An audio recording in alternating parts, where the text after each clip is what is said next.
Wari Civilization, one of the most interesting ancient cultures of Peru.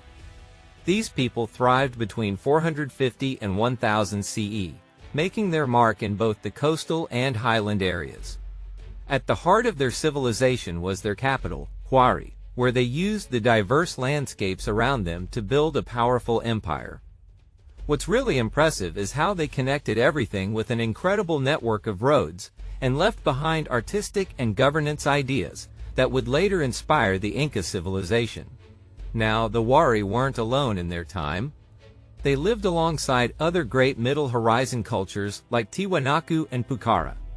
But the Wari stood out not just for their military strength, but for being amazing farmers. They built canals to irrigate their terraced fields, ensuring stability and prosperity.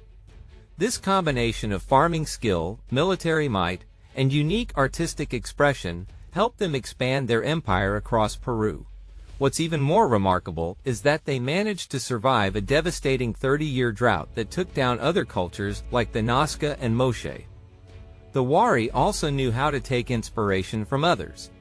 They adopted a deity from the Shavan culture, known as the staff god, associated with the sun, rain, and maize, key to agricultural life. But the Wari didn't just copy. They turned this god into a ritual icon, plastering its imagery on their textiles and pottery. It wasn't just art, it was their way of spreading influence and leaving a legacy in Andean culture. Now let's talk about Wari, their capital. Imagine a sprawling city 25 kilometers north of modern Ayacucho, sitting high at 2,800 meters. It covered 15 square kilometers and might have been home to 70,000 people at its peak. The city's architecture was something else. Densely packed rectangular buildings with massive stone walls, some as tall as 10 meters. They even had multi-story buildings, stone-lined drains, and walls covered in white plaster.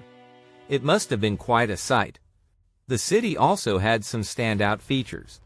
There was a royal palace in its oldest part, and in the southeast, a temple painted red with parts underground.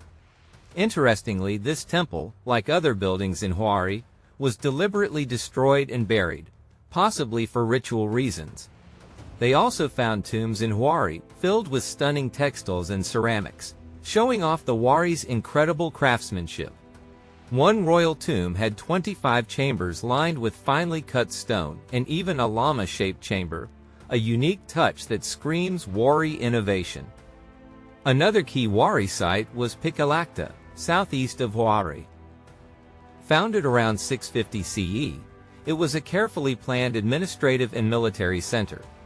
The layout was geometric and precise, though each compound inside had its own quirky design.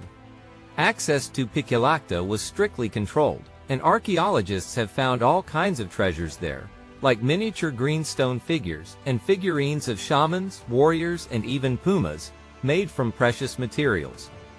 The site was abandoned by the 9th century CE, with signs of fire and sealed doorways hinting at a dramatic end. The Wari were also masters of art, especially textiles. They loved vibrant colors, with blue being a favorite, and often added random motifs or color changes for a personal touch. Their pottery was equally impressive, from double-spouted vessels to large urns and decorative beakers. They didn't stop there. Precious metals like silver and gold were used to craft elite items, including masks, bracelets, and figures in classic Wari attire. So, what happened to the Wari? Well, it's still a bit of a mystery. They may have overexpanded or been hit by another severe drought in the 9th century. Whatever the reason, their empire eventually fragmented. But their legacy lived on. Later cultures like the Moche, Lambayeque, and especially the Incas, were influenced by Wari art, roads, and agricultural terraces, integrating them into their own civilizations. Rediscovered in the mid-20th century, the Wari ruins have been slowly revealing their secrets since the 1940s. Today, we're still learning just how powerful and innovative this ancient civilization truly was. The Wari weren't just survivors, they were trailblazers,